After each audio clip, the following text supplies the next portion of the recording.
99 TV special ఇంటర్వ్యూకి స్వాగతం. నేను మూల శ్రీనివాస్. నాతో పాటు తెలకపల్లి రవి గారు ఉన్నారు, సీనియర్ జర్నలిస్ట్గా, అనలిస్ట్గా. ఇప్పుడు దేశంలో ఆపరేషన్ కాగారు కొనసాగుతోంది. మరొక వైపు నక్సలైట్ల ఎన్కౌంటర్లు కావచ్చు, లొంగుబాట్లు కావచ్చు, వీటన్నిటిపై సార్ ఎలాంటి అభిప్రాయం వ్యక్తం చేస్తారు? నక్సలైట్లకు ఏం చెప్తారు? అదే క్రమంలో ఆపరేషన్ కాగారు నిర్వహిస్తున్న బీజేపీ కేంద్ర ప్రభుత్వానికి ఏం చెప్తారో తెలుసుకుందాం. సార్ నమస్తే. నమస్తే. ఓవరాల్గా నక్సలైట్లు ఒకప్పుడు సమాంతర ప్రభుత్వాన్ని నడిపిరు సార్. అడవులను బేస్గా చేసుకొని చేసిన పోరాటం, సాయుధ దళ పోరాటం కావచ్చు. ఇప్పుడున్న పరిస్థితుల్లో మరి కేంద్రం నిర్వహిస్తున్న కగారు, దాంట్లో చాలా ఎన్కౌంటర్లు, చాలామంది లొంగుబాట్లు, వీటన్నిటిని ఎట్లా చూస్తాం సార్? మీరేం చెప్తారు?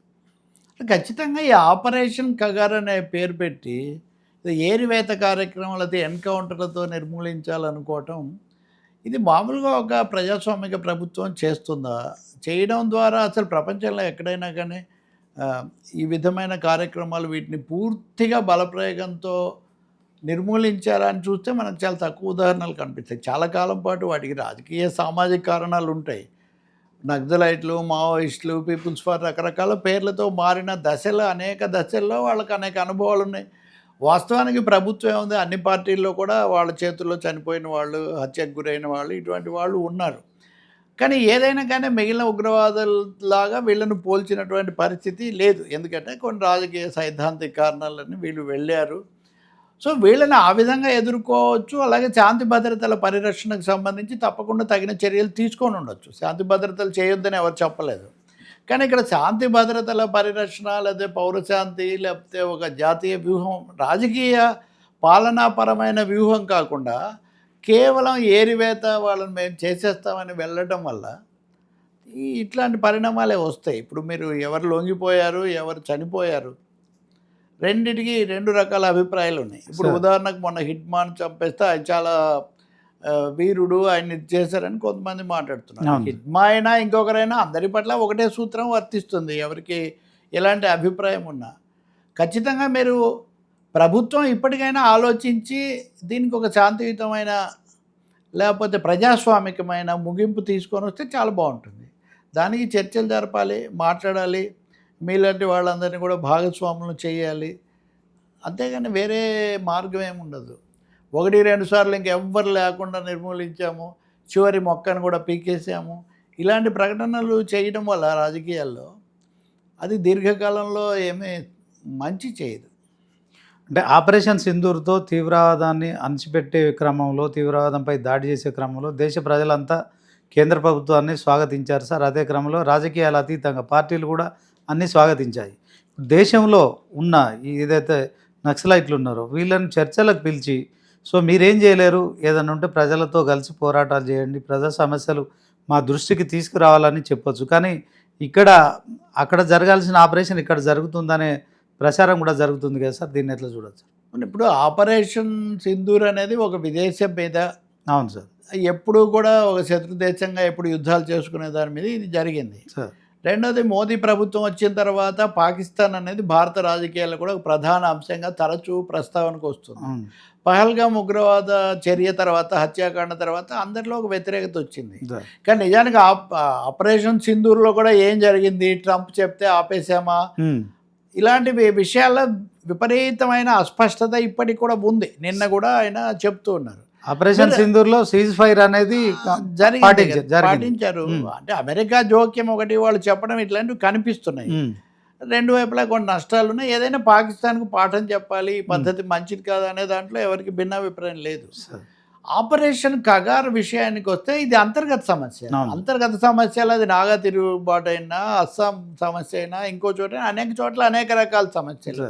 ఇప్పుడు ఇదేమో రాజకీయ కోణంలో వాళ్ళు వెళ్ళారు. ఒకటైతే నిజం కదా, ప్రజలు అనేవాళ్ళు భాగస్వాములుగా లేకుండా ఎప్పుడు దేశాల్లో విముక్తులు, విప్లవాలు రావు.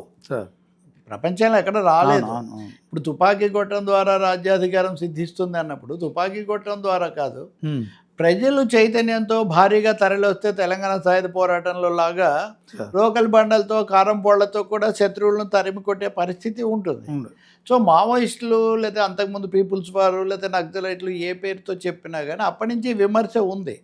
రెండవది, ఇది పెరిగిపోయి కొంతమంది ఇతర ప్రతిపక్షాలకు చెందిన వాళ్ళు, లేకపోతే అన్ని పార్టీలకు చెందిన వాళ్ళు కూడా గురి కావడం సరైనది కాదు. ఇట్లాంటివి ఇప్పుడు ఇవన్నీ మాట్లాడే సమయం కాదు. ఎందుకంటే అవును. వాళ్ళ మీద వేట సాగుతుంది కాబట్టి. సార్. అలాగే ఇప్పుడు లొంగుబాటు అనే పదం వాడినప్పుడు హ్మ్. ఎందుకు వాళ్ళు వస్తున్నారు? ఇప్పుడు లొంగుబాటు అనే పదం వాడుతున్నారు. నేను మిమ్మల్ని అడుగుతాను, ఎంతమంది మంత్రులు, మాజీ మంత్రులు, ఎంతమంది శాసనసభ్యులు, ఎంతమంది పార్లమెంట్ సభ్యులు, హ్మ్. ఎంతమంది మన పాత్రికేయ సోదరుల్లో మావోయిస్ట్ నేపథ్యం ఉన్నవాళ్ళు ఉన్నారు? హ్మ్. అవును. వీళ్ళందరూ గతంలో అడవుల్లోనో ఇంకో చోట గడిపి రకరకాలుగా జైళ్ళల్లో ఉండి పొద్దున కూడా ఎవరో కానీ ఇంటర్వ్యూ చేస్తున్నాడు. సార్. ఫలానా చోట మేము ఆ పత్రికల ఉద్యోగం ఇస్తే నేను చేరానని. హ్మ్. కాబట్టి ఇక్కడ రాజకీయంగా మిగతా పార్టీల్లో జరిగే పునరాలోచన లాంటిది వాళ్ళకు కూడా జరగవచ్చు. అదేమీ పెద్ద పొరపాటు కాదు. కానీ ఇప్పుడు మీడియా కాదు మోడీ అని మాలాంటి వాళ్ళం అంటుంటాం ఎక్కువగా. మోదీ గురించిన ఇది భజన ఎక్కువగా సాగుతున్న కాలంలో దీన్ని ఏదో ఒక విజయంలాగా చూపించటము, రెండోది ఇంక వాళ్ళు లొంగిపోయిన వాళ్ళను కూడా ఇంకా పూర్తిగా వాళ్ళకు వ్యతిరేకంగా చెప్పడము. ఎప్పుడు అయినా ఇలాంటి సందర్భాల్లో దొరికిన వాళ్ళు ఏం చెప్పారు, ఏం చెప్పించారు అన్నది ఎప్పుడు ప్రశ్నార్థకం. అవును. వీళ్ళు వచ్చారు ఇంతకుముందు చాలా ఆశ్చర్యకరం ఏమంటే పార్లమెంటరీ రాజకీయాల్లో పాల్గొంటున్నాయి అని చెప్పే విమర్శించే ఆరోపణకు గురి చేసే సిపిఐ సిపిఎంల కంటే సార్. సిపిఐఎంఎల్ గ్రూపుల నుంచి పాలక పార్టీలో చేరిన వాళ్ళు చాలా ఎక్కువగా ఉంటారు. అవును. అవును. ఇప్పటికీ చాలా మంది. అవును. సో వాళ్ళు చాలా రాడికల్ తెలంగాణ రాజకీయాల్లో చాలా మంది ఉన్నారు అట్లా. నేను ఒక పెద్ద ప్రజాప్రతినిధులైన వాళ్ళు చాలా పెద్ద జాబితా నేను చెప్పగలుగుతాను. అవును. దాన్ని ఏమంటారు అంటే ఆ మార్గం వద్దనుకొని ఇటు వచ్చారు, వాళ్ళ పదవులు వాళ్ళు చూసుకున్నారు, లేకపోతే వాళ్ళ పనులు వాళ్ళ మార్గం వాళ్ళు ఎంచుకున్నారు. ఇప్పుడు జరుగుతున్న దాంట్లో ఒకటి అంతర్గతంగా పరిస్థితి బాగాలేకపోవటం ఒకటి, రెండవది ఈ ఆపరేషన్ కగారుకు ముందు నుంచి కూడా ఒక పునరాలోచన నడుస్తుంది. ఇప్పుడు ఉదాహరణకు పశ్చిమ బెంగాల్ అవును కిషన్జీ అవును కిషన్జీ దాదాపు మమతా బెనర్జీ అధికారంలోకి మొదటిసారి వచ్చినప్పుడు అక్కడ వామపక్ష ప్రభుత్వం ఉన్నప్పుడు మావోయిస్టులను బాగా బలపరిచింది ఆమె. తర్వాత రాగానే కిషన్జీనే మొదట చంపేసిన పరిస్థితి మనం చూసాం. కాబట్టి అప్పటి నుంచి కూడా మావోయిస్టుల్లో కూడా పునరాలోచన, ఇది ఈ విధానం సరైనదేనా, ప్రజలు అనేవాళ్ళు ప్రత్యక్షంగా పాల్గొనాలి కదా. ఎప్పుడు ప్రజలే చరిత్ర నిర్మాతలు అన్నప్పుడు ప్రజలుతో దూరంగా అడవుల్లో నుంచి అక్కడ మనం తుపాకులతో లేదా వీటి ద్వారానే ఎలా పూర్తి పరిష్కారం ఎలా సాధించగలం అనే ప్రశ్న వాళ్ళ ముందుకు వచ్చింది. ఆ చర్చ నడుస్తుంది. ఈ సైద్ధాంతికంగా అటువంటి ఒక ఘర్షణ మనము సైద్ధాంతిక మదనను, ఆత్మవిమర్శను, ఆలోచనను నడుస్తూ ఉండింది. సో దానికి ఇది కూడా తోడైంది. రెండవది ఎంతమంది కొత్తగా రిక్రూట్మెంట్లు ఎలా జరుగుతున్నాయి, ఇలాంటి ప్రశ్నలన్నీ కూడా కలిసి పరిస్థితికి దారితీసాయి.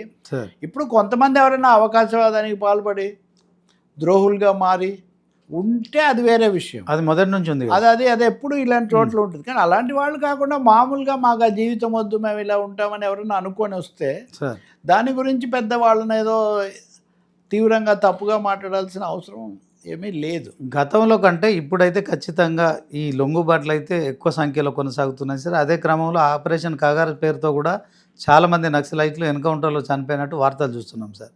సో ఈ అడవుల్లో ఉండి ఎలాగూ ప్రజల మద్దతు కొంత కోల్పోతున్నారు. అదే క్రమంలో ప్రభుత్వాల దగ్గర ఉన్న టెక్నాలజీ, సాంకేతికత కావచ్చు, తర్వాత ఎవ్రీథింగ్ కావచ్చు, ఇవాళ రేపు ఏం సార్ అంతా శాటిలైట్ నుంచి అనుసంధానం చేసే వ్యవస్థలో వీళ్ళ కమ్యూనికేషన్ వీళ్ళే ఖచ్చితంగా ఈ ఎన్కౌంటర్లకు సంబంధించి కమ్యూనికేషన్ వ్యవస్థ కూడా ప్రధాన కారణం. ఇలాంటి సమయంలో అడవుల్లో ఉండడం కంటే కేంద్ర ప్రభుత్వం పిలుపునిచ్చింది, రండి ఆయుధాలు విడిచి లొంగిపోండి అని చెప్తున్న నేపథ్యంలో నక్సలైట్లు లొంగిపోవచ్చు.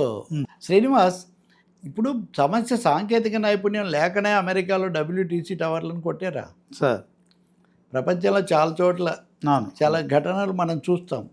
అందువల్ల జరిగిన ఘటనలు, వాటి నేపథ్యం ఏంటి, ఆ శక్తులు ఏంటి, ఈ శక్తులు ఏంటి అనే పాత్ర వేరు.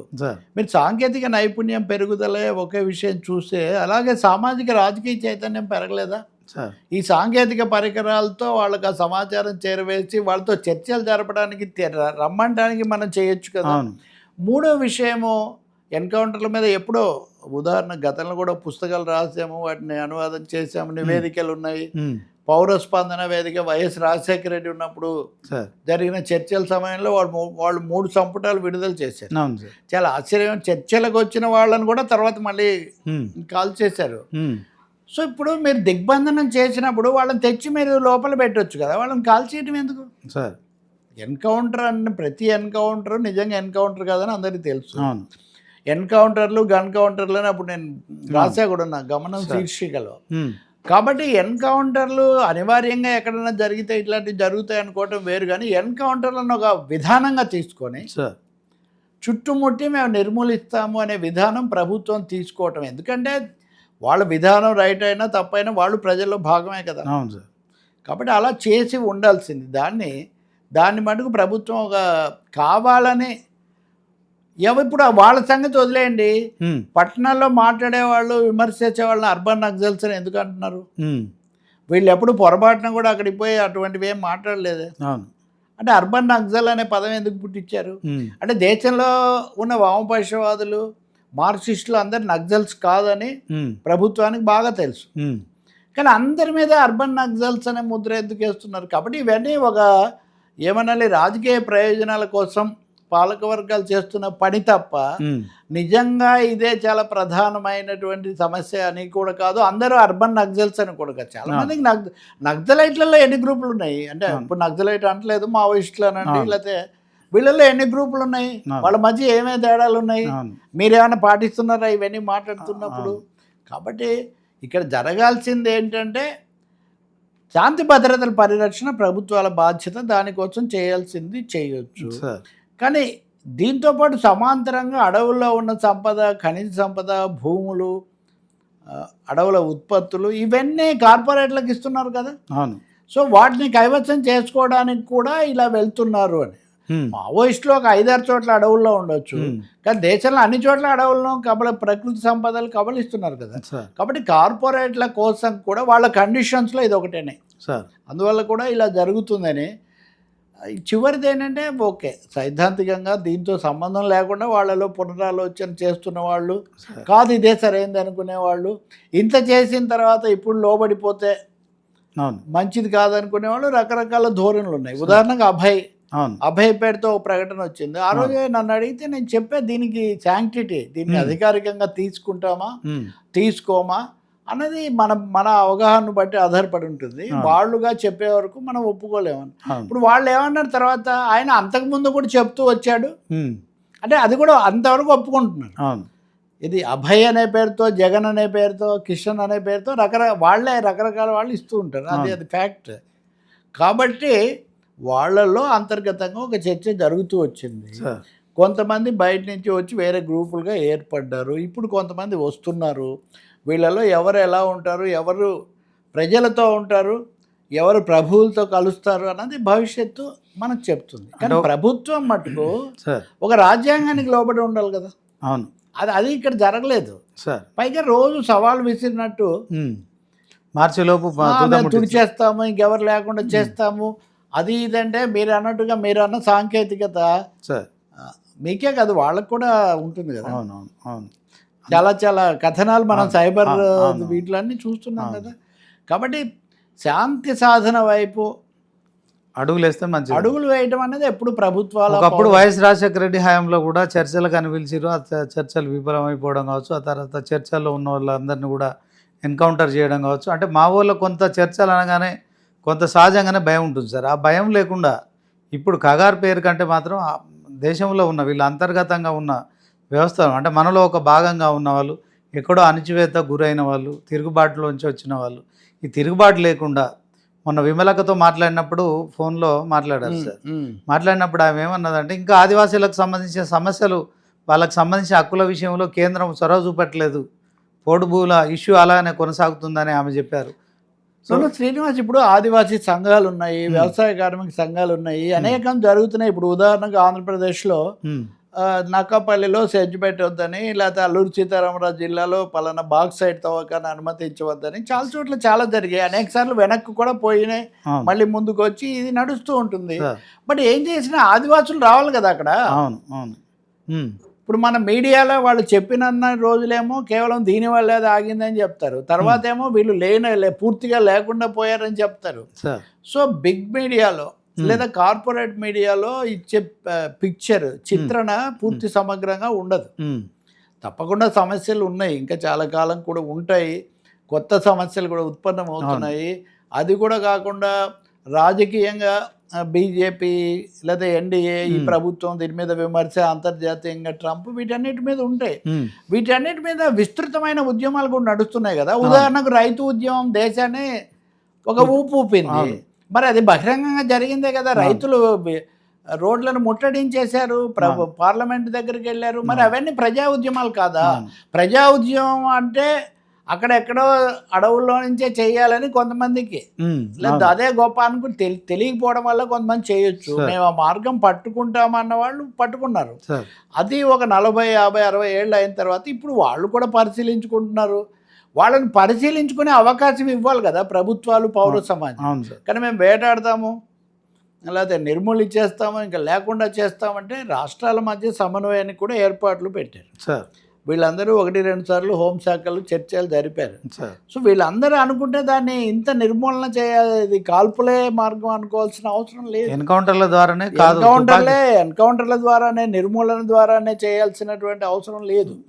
వాళ్ళను తీసుకొని రావచ్చు, వాళ్ళతో చర్చలు జరపవచ్చు, విచారించవచ్చు. ఇడ్మా కూడా ఒక జర్నలిస్ట్ సంప్రదించినట్టు తాను లొంగిపోవడానికి సిద్ధంగా ఉన్నాడని లేఖ రాసి ఇవన్నీ కథలు రకరకాలుగా చెప్తుంటారు. ఆయన ఆల్రెడీ లొంగిపోతున్నాడని, లేకపోతే అనారోగ్యంగా ఉన్న, మొత్తానికి ఇవన్నీ ఇప్పుడు కూడా తాజాగా 3 రాష్ట్రాలు టార్గెట్ చేసి చంపారు అనడంలో ఏమి చాలా మందిని ఈ క్రమంలో అనేక మంది చనిపోయినట్టు టార్గెట్ చేసినట్టే కనిపిస్తుంది. నేనంటే ఒకరు ఏముంది పాపం, ఇంతమంది చనిపోయినప్పుడు దాన్ని మనం ఆ కోణంలో మనం చూస్తాం. కానీ అలాగే కొంతమంది వెంటనే కౌంటర్ పోస్ట్ చేస్తుంటారు. వీళ్ళు చంపిన దాన్ని కూడా ఖండించింది పౌర సమాజం. నేను అదే ఇందాక గన్ కౌంటర్లు, ఎన్కౌంటర్లని దేన్ని ఎవరు సమర్థించలేదు. కానీ ఒక రాజకీయ ప్రక్రియ జరగాలి కదా ప్రజాస్వామ్య సమాజంలో అన్నది. రాజకీయ ప్రక్రియ బదులు హింస, ఇది నిర్మూలన ప్రక్రియ అన్నది, నిర్మూలన నిజంగా జరుగుతుందా అన్నది అదొక పెద్ద సమస్య. పాత రోజుల్లోనే అది కాలేదు. ఇంకోటి ఏమో వెంటనే దీన్ని ఎలా తీసుకొస్తారు ఈ చర్చ అంటే, ఇలా మాట్లాడిన వాళ్ళు, ఈ విషయం చర్చించిన వాళ్ళు, వాళ్ళు కూడా రకరకాల పద్ధతుల్లో చూస్తూ ఉంటారు. కానీ ఇది ఒక రాజకీయ అంశము, ఒక ఆచరణకు సంబంధించిన అంశము, ప్రభుత్వము పోలీసులు అనుసరించిన వైఖరికి సంబంధించిన అంశము. ఆ విధమైన చర్చతోనే ఇది ముగియాలి తప్ప ఇంకో విధంగా ఏమీ కాదు. తప్పకుండా ఏదో ఒక దశలో జరుగుతాయి చర్చలు. మనం నాగా తీవ్రవాదులతో వీళ్ళందరితో చర్చలు జరిపారు కదా, వాళ్ళు పేరులోనే పెట్టుకున్నారు. పంజాబ్లో కూడా జరిపారు, అస్సాంలో కూడా జరిపారు, ఎన్ని చోట్ల జరపలేదు. ఇప్పుడు కూడా జరుగుతుంది. ఈ సమయంలో కూడా మణిపూర్లో ఏం చేస్తున్నారు, అవన్నీ ఒక విధమైన సమస్యలు. ఇది రాజకీయ, ఇంకా వాళ్ళు మా కోరికలు ఇవే అని ఇస్తారు. ఇంకొకటి, వాళ్ళని ఎందుకు మీరు యూనివర్సిటీలో వాళ్ళని ఎందుకు అరెస్ట్ చేశారు, వాళ్ళని ఎందుకు బయటికి రానియకుండా జైళ్ళల్లో పెట్టారు, ఇంకేం సమాధానం లేదు. ఇప్పుడు వరవరరావు రాజకీయాలతో ఎవరికైనా అభిప్రాయ భేదాలు ఉండొచ్చు, అలా కాదు. కానీ ఆ 89 ఏళ్ల వయసులో ఆయన ఏం చేస్తాడని, ఆయన ఆరోగ్యం కోసం నేను కళ్ళు చూపించుకుంటానంటే కూడా, నాదే డబ్బులు ఎక్కువ లేవు, హైదరాబాద్ పోతే నాకు చౌకగా చేసేవాళ్ళు ఉన్నారు, నేను చూపించుకుంటాను అన్నారు. ఆయన దానికి అనుమతి ఇవ్వడానికి ఏముంది, ఎందుకు చేయట్లేదు? అంటే పోలీసులు వరవరరావును కనీసం కాపాడలేరా, అక్కడికి తెచ్చిన ఆరోగ్యాన్ని చేయలేరా? అందువల్ల ఇవన్నీ గతంలో పాటించిన కొన్ని పద్ధతుల కంటే చాలా తీవ్రంగా సుప్రీంకోర్టే అనేక సార్లు జోక్యం చేసుకోవాల్సి వచ్చింది. ఇక్కడ రెండు వైపులా వీళ్ళదేమో రాజకీయ కోణంలో, సైద్ధాంతిక కోణంలో వీళ్ళు ఆలోచించుకోవాలి. కానీ వాళ్ళు ఆలోచించుకోలేదు కాబట్టి మేము వెంటబడి చేస్తాము అంటే అది కూడా ఒక పొరపాటు. మూడవది, పదే పదే వాళ్ళే మార్క్సిజమో లేదా వామపక్షమో అంటే వాళ్ళే అని చిత్రించే ఒక పెద్ద ప్రయత్నం కూడా మీడియా కానీ పాలకులు కానీ చేస్తున్నారు. కానీ దేశంలో ఉన్న అసంఖ్యాకమైన కార్మిక సంఘాలు, రైతు సంఘాలు, వ్యవసాయ కార్మిక సంఘాలు, ఉద్యమాలు, లేదు ఏ పార్టీలో లేకపోయినా మంచిదే అనుకునే వాళ్ళు ఎంతమంది ఉన్నారు, అభ్యుదయ భావాలు ఉన్నవాళ్ళు. సో వాళ్ళ మీద కూడా వ్యతిరేకత కదా, అందరికీ ఏదో పేరు పెట్టి ఈ పద్ధతి సరైనది కాదు, దీన్ని ఎవరు సమర్థించలేదు. ఇంతవరకు చాలా భలే చేశారనే సానుకూలంగా ఆలోచించే వాళ్ళు ఎవరు ఇంతవరకు చెప్పలేదు. మార్చిలోపు ఆపరేషన్ కగారుతో నక్సలిజాన్ని అంతమొందిస్తామని కేంద్రం చెప్తుంది సార్. అదే క్రమంలో ఇప్పుడు ఒక తాజా ప్రకటన కూడా వస్తుంది. 3 రాష్ట్రాల సీఎంలకు మావోయిస్టు పార్టీ లేఖలు రాసింది. ఫిబ్రవరి 15 లోపు మాతో చర్చలు జరపడానికి మీరు అవకాశం ఇవ్వండి, మేము ఆయుధాలు వదిలిపెట్టి వస్తామని చెప్తున్నారు. సో ఈ ప్రకటన ఎట్లా మనం చూడొచ్చు అండి? అంటే మళ్ళీ వాళ్ళే స్పష్టత ఇవ్వాలి. ఇది గతంలో ఇలాంటి ప్రకటనలు వచ్చాయి, అది అధికారికం కాదు, ఈ పద్ధతిలో చెప్పారు. సార్ ఇది అధికారికమైందో కాదో చూడాలి. అధికారికమైందే వాళ్ళు చర్చలకు వస్తే చర్చలు జరపమనే కదా చెప్పేది. అవును సార్. అందులో ఒక పక్షం సిద్ధమంచి కానీ చర్చల ప్రసక్తి లేదని డీజీపీలు ప్రకటించారు. అవును. నిజానికి డీజీపీలు రాజకీయ ప్రకటనలు చేయరు. చేయరు. ఈ సందర్భంలో వీళ్ళు ఎందుకు చేశారో నిజంగా ఆశ్చర్యం. ఎవరు చేస్తారు రాజకీయ ప్రకటనలు? రాజకీయ నాయకత్వం అంటే ప్రజాప్రతినిధులు. ప్రజాప్రతినిధులు, ముఖ్యమంత్రి, హోంమంత్రి లేదా సంబంధిత మంత్రి, అధికార ప్రతినిధి చేస్తారు. అవును డీజీపీలు రాజకీయ ప్రకటనలు మేము చర్చలు చేయమని వీళ్ళు చేస్తున్నారు. సార్. సో వాళ్ళని అలా చేయమన్నదేమో మనకు తెలియదు, కానీ ఈ వాతావరణం అయితే మారాల్సిన అవసరం ఉంది. సార్. నిజంగా చర్చలు జరుపుదామని వాళ్ళు వస్తే ఇంకా అది మంచిదే కదా, చర్చలు జరిపి దానికి అంటే సంబంధించిన కనీసం లొంగిపోవడానికి కూడా ఇప్పుడు ఆస్కారం ఇవ్వట్లేదు అనుకోవచ్చా సార్ దాన్ని? అంటే ఇంక మేము అయిపోయింది, మేము మొత్తం అది తెచ్చేసుకున్నాము అనే కదా వీళ్ళు భావిస్తున్నారు. వీళ్ళు చెప్తున్నారు, భావించటం కాదు, రోజు చెప్తున్నారు. కానీ ఇంతమంది హితబోధ చేస్తున్నా లేదు, గత అనుభవాలన్నీ కూడా చెప్తున్నా కానీ అదే పద్ధతిలో మేము మొండిగాను లేకపోతే అప్రజాస్వామికంగా ముందుకు పోతామంటే వాళ్ళు దానికి తగిన ప్రభావం, పర్యవసానం తర్వాత అది ఎవరి మీద పడుతుంది? ప్రజల మీద పడుతుంది, దేశం మీద పడుతుంది. ఇప్పుడు ఓవరాల్గా నక్సలైట్ల ఉనికి పూర్తిగా పోయినట్టే అంటారా సార్? అసలు వాళ్ళ ఉద్యమం పరిధి ఎంత, ప్రభావం ఎంత అన్న దాని మీద చాలా భిన్నమైన అంచనాలు ఉన్నాయి సార్. ఉదాహరణకు మన్మోహన్ సింగ్ ప్రభుత్వం ఉన్నప్పుడు చిదంబరం హోంమంత్రి, మళ్ళీ ఇప్పుడు అమిత్ షా హోంమంత్రి. అవును సార్. భారతదేశం ముందున్న అతిపెద్ద సవాలు వామపక్ష తీవ్రవాదం అని వీళ్ళందరూ ప్రకటనలు చేశారు. నిజంగా ఆ స్థాయిలో ఉందా లేదా మిగిలిన మొత్తం వామపక్ష అభ్యుదయ భావజాలం అంతటినీ కూడా మరుగుపరచడానికి లేదా దాని మీద దృష్టి మరల్చడానికి దీన్ని ఒక్కదానే చూపిస్తూ వచ్చారా? ఈ ప్రశ్నలన్నీ ఉన్నాయి. కాబట్టి ఇప్పుడు కూడా వాళ్లకు కొన్ని ప్రాంతాలు, కొన్ని చోట్ల వాళ్ళు చేస్తూ వచ్చారు. అందులో ఎంతమందిని వీళ్ళు చేశారు, ఎంతమంది లోబడిపోయారు, దాన్ని లొంగిపోవడానండి. రోజు ప్రజాజీవన స్రవంతిలోకి రండి అని మీరు పిలుస్తుంటారు. వచ్చిన వాళ్ళు మటుకు లొంగిపోయారు, ఇంకా వాళ్ళ పని అయిపోయిందని మీరు చెప్తుంటారు.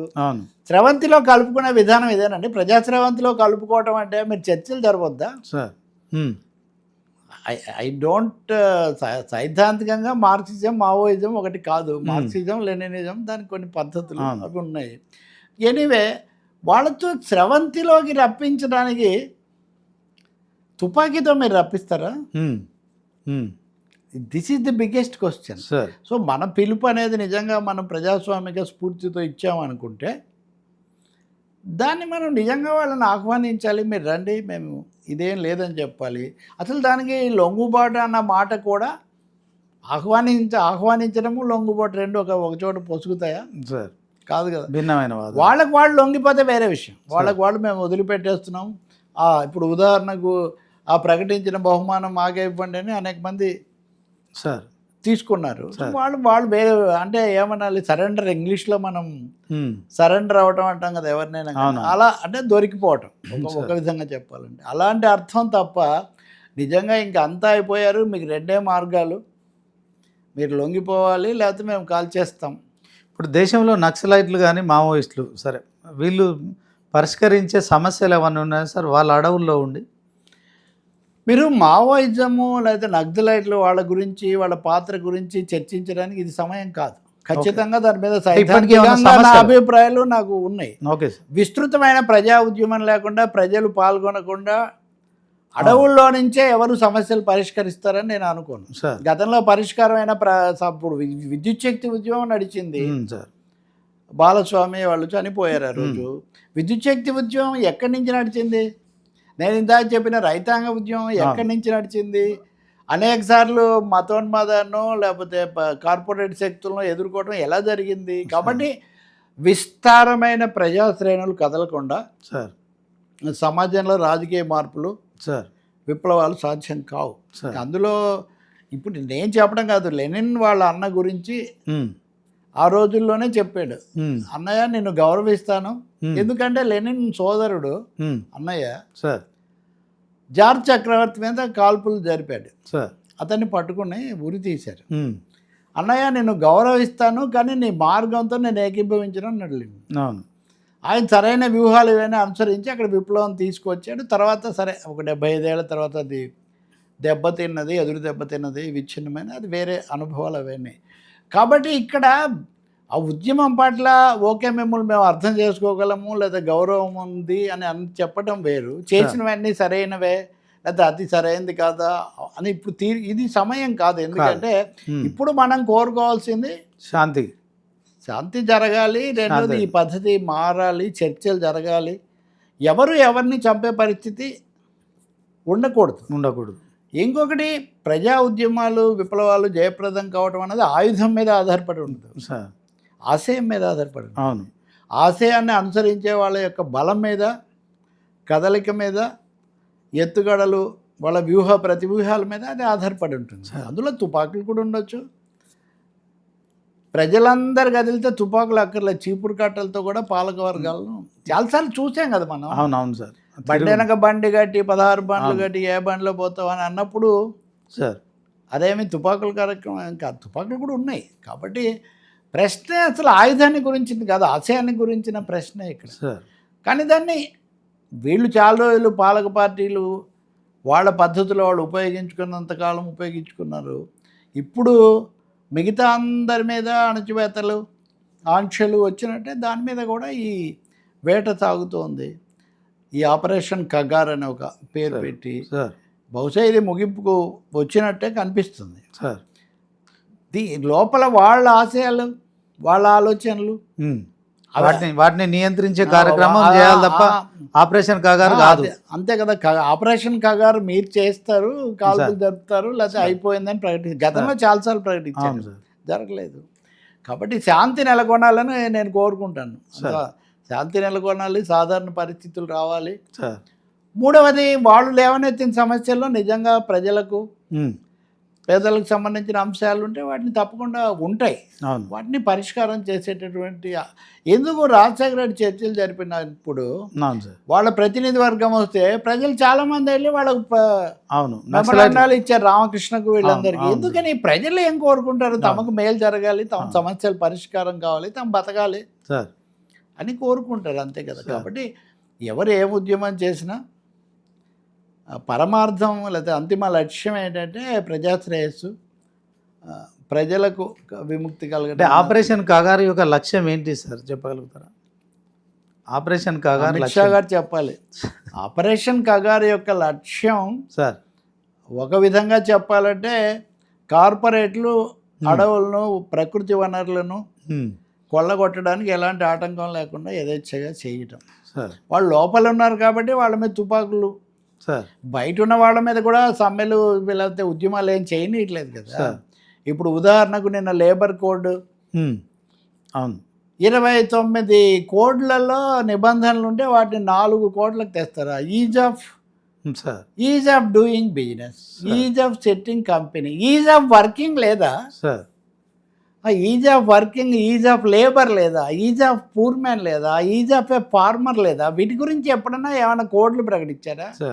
మీరేమో ఇక్కడ ఇలా చేసుకుంటూ వాడు ఉదాహరణకు రకరకాల ఇవి ఉన్నాయి, ఈ కంపెనీలు వచ్చాయి కదా, ఈ జొమాటోలని, బ్లింకిట్లని, రకరకాలు. మీరు ఏ పేరు పెట్టి మీరు ఏమి ఆపరేషన్లు ఏమి క్లిక్కులు చేసినా అక్కడ తిరుగుతుంది, శ్రమ పడుతుంది, శ్రమజీవే కదా. వాడి అలసిపోయి వాడి జీవిత పరిస్థితులు మారనంత వరకు వాడి స్పందన రాకూడదు, వాడి నిరసన రాకూడదు, వాడి ఆగ్రహం రాకూడదు, వస్తుంది అది గ్యారంటీగా. కాబట్టి మీరు చేసే పనులన్నేమో ప్రజల్లో ఒక విధంగా అలజడి మా ఊపిరి, ఆందోళన మా సిద్ధాంతం అని అన్నట్టుగా వాటిని పెంచే విధంగా ఉన్నాయి, అణచివేసే కార్యక్రమం నడుస్తుంది. మళ్ళీ వాటిని అది రాకుండా అణిచేయాలనుకుంటు మీరు ఎలా అణిచేస్తారు? మీరు అణచివేయలేరు. ఎందుకు ఒక చోట చేస్తే ఇంకో చోట ఇంకోటి వస్తుంది, అది జరుగుతుంది. సో మావోయిస్టులు వాళ్ళ అంతర్గత బలాలు ఎలా ఉన్నాయి, వాళ్ళ కమిటీలో ఎవరు నాయకులుగా ఉన్నారు, ఏం జరుగుతుంది ఏం జరగదనే జోస్యం కానీ వ్యాఖ్యానం ఏం చేయదలుచుకోలేదు. వాళ్ళు దాని నుంచి రావాల్సింది. కానీ వాళ్ళు ఒక అస్తిత్వానికి సంబంధించిన సవాళ్ళు ఎదుర్కొంటున్నారు. అలాగే ఆశయాన్ని అమలు చేయడంలో మనం చేసిన దాన్ని దిద్దుకోవాలా అని వాళ్ళలో ఒక కొంతమంది బలంగా ఆలోచిస్తున్నట్టు, చర్చకు పెడుతున్నట్టు వాళ్ళే చెప్తున్నారు. కాకపోతే ఇంకా విధానం తీసుకోలేదు. విధానం తీసుకోకుండా ఆయన తొందరపడి బయటకు వచ్చాడు. తన అభిప్రాయమే అందరి అభిప్రాయంగా చెప్పాడని కదా వాళ్ళు ఇచ్చిన సమాధానం. మరి అందరి అభిప్రాయం ఏమని చెప్తారో ఇప్పుడు మీరు అడిగిన ఆ లేఖలు సార్. ఇది అందరి అభిప్రాయమా, సార్ కొందరు అభిప్రాయం. కొందరి అభిప్రాయమా కూడా మనకు 2-3 రోజుల్లో మనకు తెలుస్తుంది. సో ఏలిన వారు అంటే కేంద్ర ప్రభుత్వం వారు అయితే మటుకు ఈ ఏకపక్ష సాయుధ చర్య లేదా నిర్మూలన ఎజెండాను సార్. దీనికి విరామం ఇచ్చి అటువైపు చర్చల స్రవంతి స్పందన చూసి చేస్తే బాగుంటుంది. Thank you sir. సో మొత్తానికి ఇది ఆపరేషన్ కగారు విషయంలో కేంద్రం అయితే ఖచ్చితంగా మరి అడవుల్లో ఉండి తుపాకులు చేతపట్టి మరి తుపాకీ రాజ్యం ద్వారానే రాజ్యాధికారం వస్తుందని నమ్మిన వ్యవస్థ నుంచి క్రమక్రమంగా లొంగుబాట్ల వైపు నడుస్తున్న క్రమంలో ఖచ్చితంగా వాళ్ళపై ఏకపక్ష నిర్ణయం తీసుకొని కేవలం ఎన్కౌంటర్ల ద్వారా మాత్రమే కాకుండా వాళ్ళని చర్చలు పిలిచి సమస్యలే ఉన్నాయి, మరి ఎక్కడైతే సమస్యలు ఉంటాయో అక్కడ ఖచ్చితంగా అనిశ్చిత నుంచి తిరుగుబాటు మొదలవుతుంది కనుక ఆ తిరుగుబాటు విషయంలో తిరుగుబాటు రాకముందే కేంద్రంలో ఉన్న ప్రభుత్వాలు ఏలిన వారు గుర్తించి ఖచ్చితంగా సమస్యలు పరిష్కరిస్తే ఖచ్చితంగా నక్సలైట్లు అనే వాళ్ళు మళ్ళీ కొత్తగా పుట్టడం కానీ తర్వాత ఆలోచనల నుంచి కూడా మరి కొత్త నక్సలిజం రూపొందించుకోవడం జరగదు కనుక సో సమస్యను పరిష్కరించే దిశగా ప్రభుత్వాలు ఆలోచన చేయాలని senior journalist senior analyst Telakapalli Ravi గారి అభిప్రాయం. ఇది ఇవాల్టి స్పెషల్ ఇంటర్వ్యూ. చూస్తూనే ఉండండి 9090.